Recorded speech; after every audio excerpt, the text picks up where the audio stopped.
प्रिय विद्यार्थियों नमस्कार। स्टडी विद स्टूडेंट्स के इस यूट्यूब चैनल पर आप सभी का स्वागत है। हम रीजनिंग में आज एक नए टॉपिक की बात करेंगे, मैथमेटिकल ऑपरेशन, जिसको क्या कहते हैं, गणितीय संक्रिया। तो आज हम गणितीय संक्रिया के बारे में पूरा विस्तार से अध्ययन करेंगे। गणितीय संक्रिया से संबंधित आपके लगभग हर कॉम्पिटिशन एग्जाम में एक सवाल तो पक्का ही पूछा जाता है। गणितीय संक्रिया में आपको समीकरण दी जाती है और उसमें प्रश्न में आपको कंडीशन दी जाती है, कुछ बदलाव करके आपको समीकरण का हल ज्ञात करना होता है। तो उसको समझने से पहले अपन एक बोर्डमास का रूल होता है उसको थोड़ा समझ लेते हैं।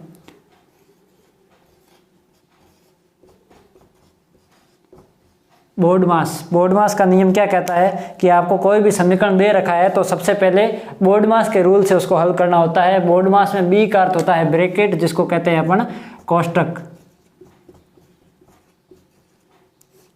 अब यदि एक ही प्रश्न में आपको एक से अधिक कोष्टक दे दे तो सबसे पहले आपको कौन से कोष्टक को हल करना है, छोटे कोष्टक को, फिर मंझले कोष्टक को और सबसे अंत में बड़े कोष्टक को हल करते हैं। कोष्टक को हल करने के बाद ओ का मतलब होता है ऑफ, या इसको कहते हैं का।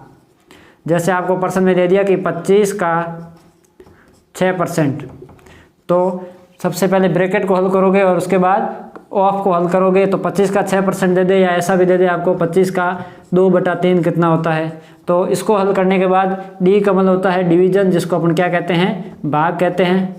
एम का मतलब मल्टीप्लेक्शन, जिसको अपन क्या कहते हैं, गुणा कहते हैं। ए का मतलब होता है एडिशन, जिसको कहते हैं जोड़। और एस का मतलब होता है सब्ट्रैक्शन, जिसको कहते हैं घटाव। तो समीकरण आपको दिया जाता है, उसको आपको बोर्डमास के नियम के आधार पर हल करना होता है। बोर्डमास के नियम में बी का अर्थ होता है कोष्टक, जिसको ब्रैकेट कहते हैं। ओ का मतलब होता है का, डी का मतलब भाग, एम का मतलब गुणा, ए का मतलब जोड़ और एस का मतलब घटाव। तो सबसे पहले कोष्टक को हल करना है, उसके बाद ऑफ को, उसके बाद भाग को, फिर गुणा को, जोड़ को और घटाव को। इस क्रम में प्रश्न को हल करना होता है। इसमें ज़्यादा समझने लायक चीज़ नहीं है, सीधे अपन प्रश्नों को हल करेंगे। तो बिना देरी के अपन प्रश्न लेते हैं और उनका हल करते हैं। आप बस ये ध्यान रखना कि बोर्डमास का नियम थोड़ा ध्यान रख लेना। सबसे पहला सवाल अपना क्या कह रहा है कि 40 + 2 ये कोष्टक में बंद है, भाग 6 + 3 - 2 समीकरण का हल ज्ञात करना है। तो अपने जो समीकरण दे रखा है पहले इसको लिखते हैं अपन, 40 + 2 भाग 6 + 3 - 2। अब इस समीकरण को अपन बोर्डमास के नियम से हल करें तो सबसे पहले किसको हल करेंगे, कोष्टक को हल करेंगे। कोष्टक में 40 + 2 इसका योग हो गया अपने 42 भाग 6 + 3 - 2। ब्रैकेट को हल करने के बाद ऑफ, जिसको का कहते हैं, उसको हल करते हैं, जो अपने प्रश्न में दे नहीं रखा है। उसके बाद भाग को हल करेंगे। 42 में 6 का भाग देते हैं तो कितनी बार जाता है, 7 बार जाता है। तो 7 + 3 - 2। अब 7 और 3 10, 10 में से 2 गए 8, तो आपका आंसर आ जाएगा 8। एग्जाम में वैसे इसी तरह के सवाल पूछे जाते हैं जिसका अपन को हल करना होता है। अब पहला सवाल आपको समझ में आ गया होगा। दूसरा सवाल लेते हैं। दूसरा सवाल अपना क्या कह रहा है कि यदि ए को अपन प्लस माने, बी को माइनस, सी को भाग और डी को गुणा माने, तो अपन को जो भी समीकरण दे रखा है इसमें अपन को ए की जगह प्लस को रखना है, बी की जगह माइनस को, सी की जगह भाग को और डी की जगह गुणा को रखना है। और ये बदलाव करने के बाद समीकरण का हल ज्ञात करना है। अपने समीकरण दे रखा है 18a 12c 6d 2b और 5, ये इस तरह से समीकरण है। तो सबसे पहले अपन समीकरण लिखेंगे। समीकरण क्या है, 18a 12c 6d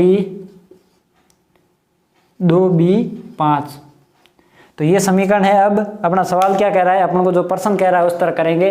प्रश्न कह रहा है आप ए की जगह प्लस लिखो, जो ए दे रखा है इसकी जगह क्या रखना है, अपन को प्लस रखना है, ठीक है। फिर सी की जगह क्या रखेंगे अपन, सी की जगह ये कह रहा है भाग रखना है, तो सी की जगह करेंगे अपन भाग।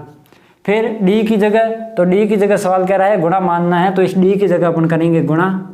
और बी की जगह क्या करेंगे, बी की जगह प्रश्न कह रहा है माइनस करना है, तो यहाँ अपन करेंगे माइनस, ठीक है। तो प्रश्न में ये बदलाव करना है और समीकरण का हल करना है। तो प्रश्न अब अपन हल करेंगे 18 + 12 भाग 6 × 2 - 5, ये अपना समीकरण हो गया है। इसको अब अपन यदि हल करें तो सबसे पहले बोर्डमास के नियम से किसको हल करेंगे, ब्रैकेट को, जो अपन को दे नहीं रखा है, ऑफ भी नहीं है, तो सबसे पहले अपन करेंगे भाग को हल। तो 18 प्लस अब 12 में 6 का भाग देते हैं तो 2 बार जाता है, इंटू 2 माइनस 5। अब भाग को हल करने के बाद किसको हल करेंगे, गुणा को हल करते हैं, तो 2 इंटू 2 अपन ने किया तो 4 आ गया, तो 18 प्लस 4 माइनस 5। अब गुणा को हल करने के बाद आप भाग या जो जोड़ या घटाव है इसको आप सीधा भी हल कर सकते हो, या सबसे पहले अपन जोड़ को हल करते हैं, तो 18 और 4 हो गए 22, 22 माइनस 5 कितना आ गया 17। तो सवाल को कुछ इस तरह हल करना है आपको, जो पहले समीकरण में बदलाव की कंडीशन दे दे उसको वो बदलाव करने हैं और उसके बाद समीकरण को हल करना है। दूसरे सवाल के बाद अपन अगले सवाल पे ध्यान देंगे।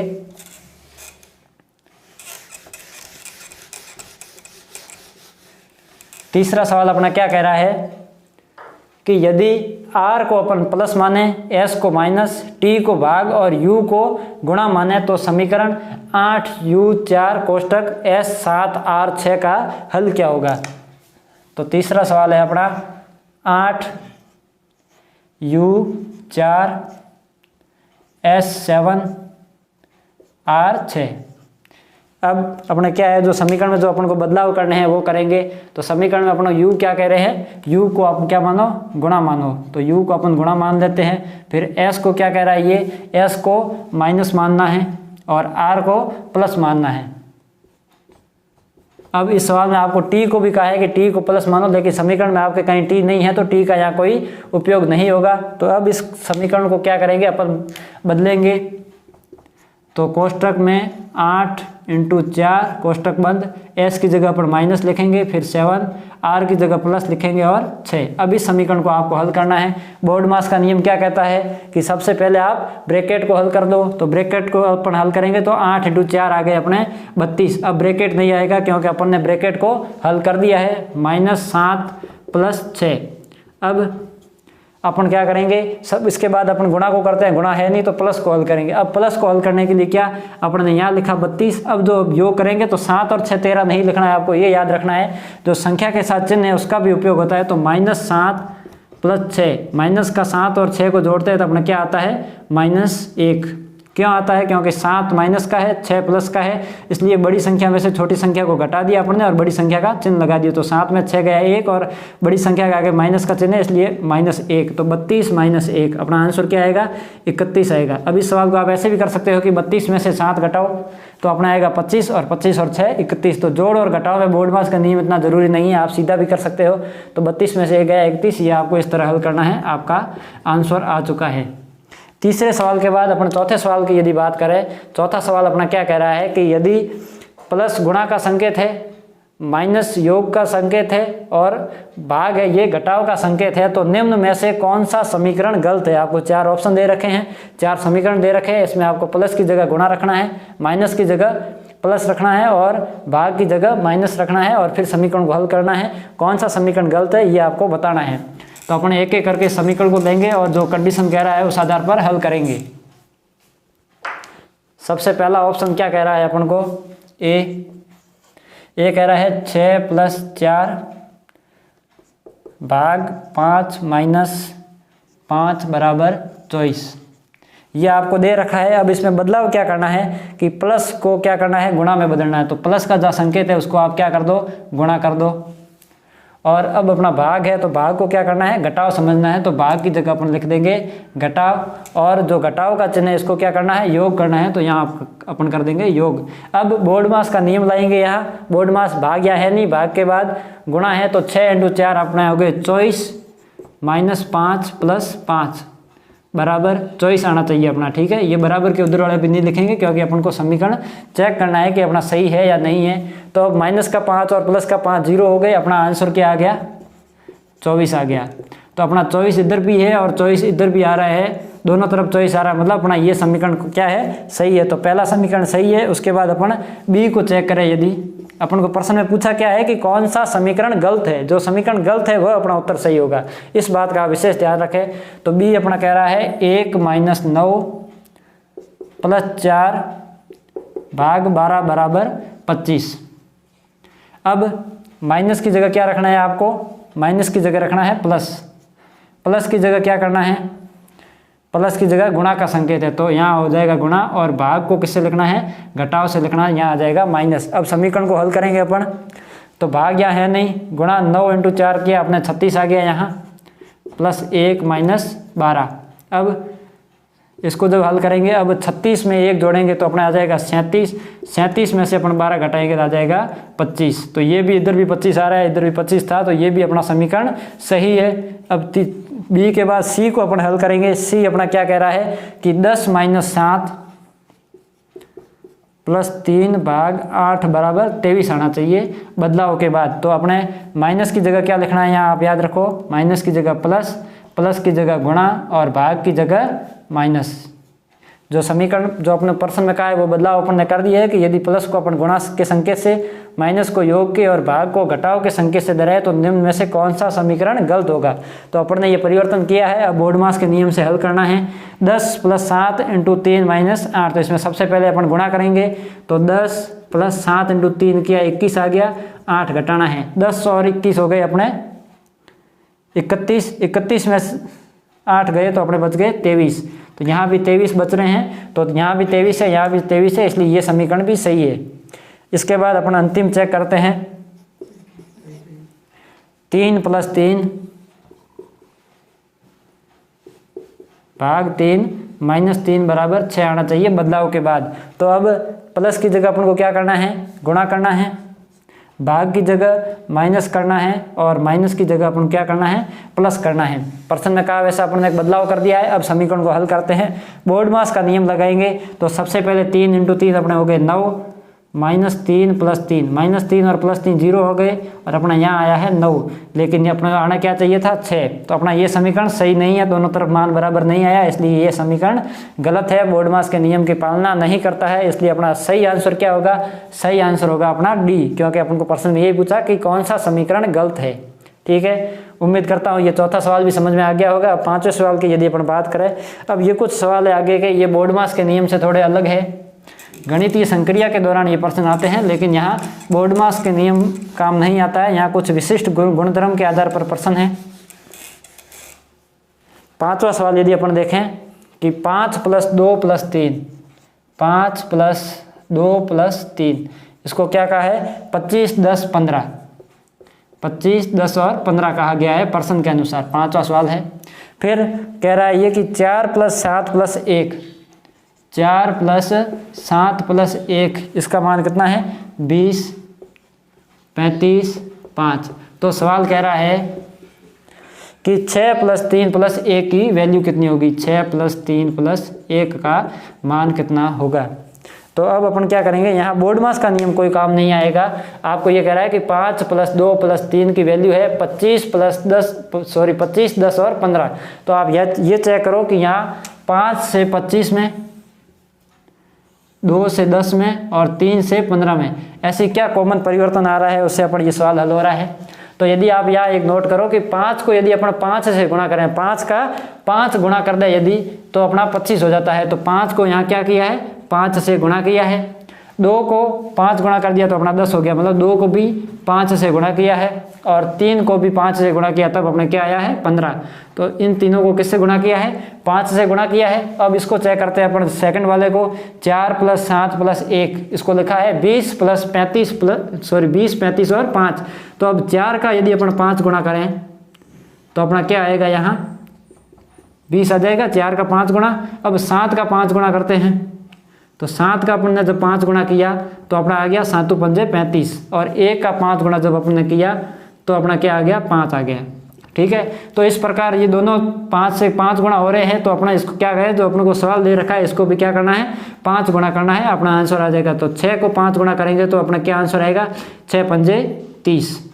फिर 3 को यदि अपन 5 गुणा करें तो क्या होगा, 3 को 5 गुणा करेंगे तो अपना आएगा 15 और 1 को भी 5 गुणा करना है तो अपना 1 को 5 गुणा करते आता है 5। तो अपना आंसर क्या आ जाएगा 30, 15, 5। फिर आपको परीक्षा में जो ऑप्शन में अपन को 30, 15 और 5 मिले वो आपका सही आंसर होगा। प्रश्न को यदि अपन वापस देखें एक बार कि 5 + 2 + 3 को क्या कहा गया है 25, 10, 15 और 4 + 7 + 1 को कहा गया है 20, 35 और 5। तो 6 + 3 + 1 को क्या कहा जाएगा, तो 5 का 5 गुणा 25, 2 का 5 गुणा 10, 3 का 5 गुणा 15, 4 का 5 गुणा 20, 7 का 5 गुणा 35, 1 का 5 गुणा 5, ठीक है। तो अपने क्या होगा कि 6 + 3 + 1 दे रखा है, तो 6 का 5 गुणा क्या हो जाएगा 30, 3 का 5 गुणा 15 और 1 का 5 गुणा 5, तो अपना आंसर आ जाएगा 30, 15, 5, ठीक है। उम्मीद करता हूँ समझ में आ गया होगा। अगला सवाल देखते हैं अपन।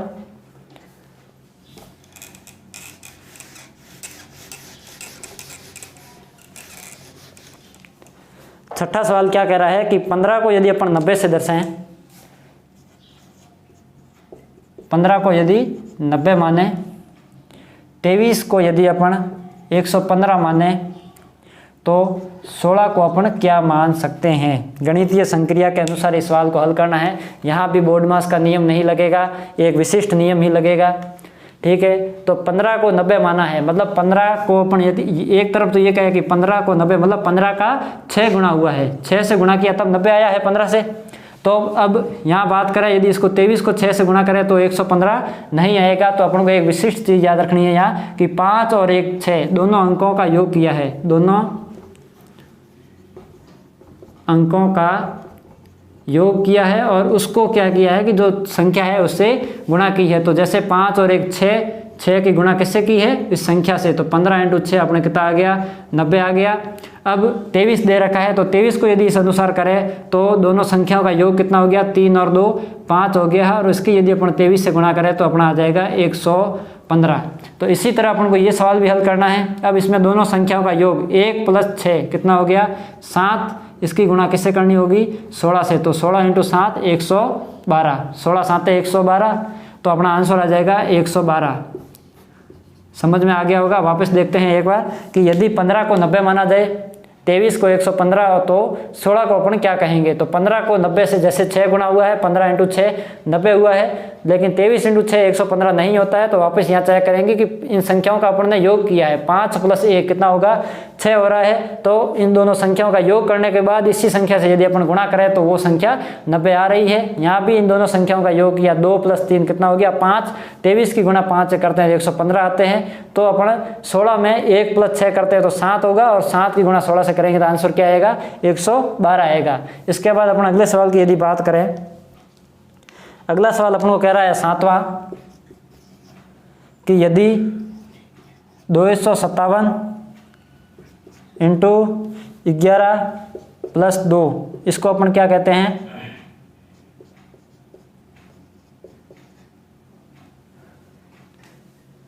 2,11,752, 257 × 11 + 2। अब यहाँ बोर्ड मास का नियम लगा के गुणा करके, आपको चिंता की बात नहीं, सीधा आप यहाँ नोटिस करोगे तो देखो 257 × 11 + 2 ये क्या कर रहा है आंसर दे रहा है अपन को 211,752, 2,11,752, ठीक है। तो आप नोटिस करो कि ये जो 2 अंत में दे रखा है वो सबसे पहले है, फिर 1 1 मतलब उल्टा क्रम हल अपन को क्या दे रहा है उल्टा क्रम दे रहा है, ठीक है। तो 2 1 1 7 5 2 इस तरह है। तो दूसरा क्या दे रखा है अपन को 1 2 9 × 14 + 12।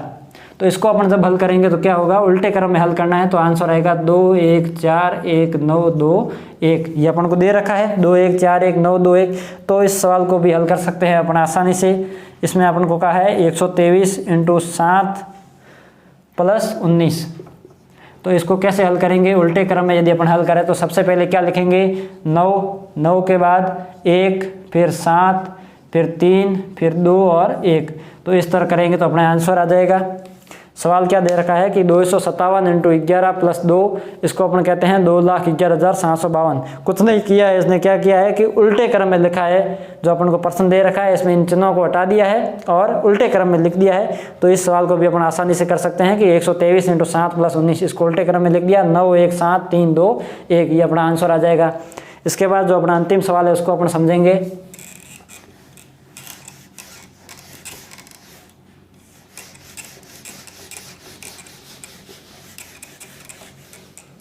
अंतिम सवाल क्या कह रहा है कि 11 × 12 × 13 इसको क्या कहते हैं अपन 234। तो 31 × 43 × 54 को क्या कहेंगे। 8वां सवाल कह रहा है 11 × 12 × 13 ये किसके बराबर है 234 के बराबर है। तो 31 × 43 × 54 को क्या कहेंगे, ठीक है। तो अब यहाँ नोटिस करो आप 11 इंटू 12 इंटू 13 इसको अपन यदि हल करेंगे तो 234 यहाँ नहीं आएगा। तो अपने यहाँ क्या कर रहा है प्रश्न, आप नोटिस करो कि ये जो दो अंक दे रखे हैं आपको 1 1, तो इन दोनों अंकों को क्या किया इसने जोड़ा है, 1 प्लस 1 ये हो गया 2। अब 1 और 2 है, इसको क्या लिखा है 1 प्लस 2 बराबर 3। फिर 1 3 इसको क्या लिखा है 1 प्लस 3 ये हो गया 4। फिर इन तीन जो आंसर आया इनको इसने पास पास लिख दिया है 2 3 4। ठीक है, तो इस तरह इसको भी अपन हल करेंगे। तो 31 को क्या करेंगे 3 प्लस 1 ये आ जाएगा 4। 43 को 4 प्लस 3 ये आ जाएगा 7। और 5 और 4 को लिखेंगे 5 प्लस 4 9। फिर ये जो तीनों आंसर आए हैं इनको पास पास लिख देना है, इसको पास पास लिखेंगे तो आएगा 479, ये अपना आंसर आ जाएगा। प्रश्न ने क्या कहा था कि 11 इंटू 12 इंटू 13 है वह 234 के बराबर है। तो 31 इंटू 43 इंटू 54 क्या होगा, तो 11 इंटू 12 इंटू 13 1 प्लस 1 हो गया 2, 1 प्लस 2 हो गया 3 और 1 प्लस 3 हो गया 4, तो हो गया अपना 234। तो 31 इंटू 43 इंटू 54 को कैसे हल करेंगे, 31 को अपन लिख सकते हैं 3 प्लस 1 इसको लिखा 4 से, फिर 43 है इसको 4 प्लस 3 7 और 54 है इसको 5 प्लस 4 हो गया 9। तो 479 अपना आंसर आ गया। ठीक है, तो इस तरह अपने कुछ सवालों को हल किया है गणितीय संक्रिया के दौरान। अगली क्लास में हम कुछ और सवालों को हल करेंगे। आज के लिए इतना ही, बहुत बहुत धन्यवाद।